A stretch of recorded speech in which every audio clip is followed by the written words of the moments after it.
કે હું તમારી લક્ષ્મી છું તમારા રાજની, પરંતુ તમારા મહેલની અંદર દરિદ્રતા આવી છે, એટલે એક બ્રાહ્મણ પાસેથી તમે કૂડો, કચરો, કાંકરા અને છાણો આવું બધું ખરીદી લાવ્યા છો. માટે જ્યાં દરિદ્રતા હોય ત્યાં મારો વાસ એ હોતો નથી. એટલે આવું લક્ષ્મીજીએ રાજાને કહ્યું અને કહ્યું કે હું જાઉં છું. ત્યારે આ રાજાએ કહ્યું હાથ જોડીને કે જેવી આપની ઈચ્છા. એટલે જે લક્ષ્મીજી હતા એ પોતે એ મહેલની અંદરથી નીકળીને જતા રહ્યા.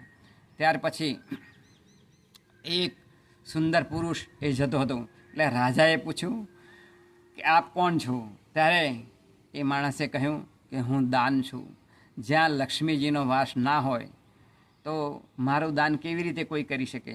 એટલે હું દાન છું, એટલે દાન કોઈ કરી શકે નહીં. જો લક્ષ્મી હોય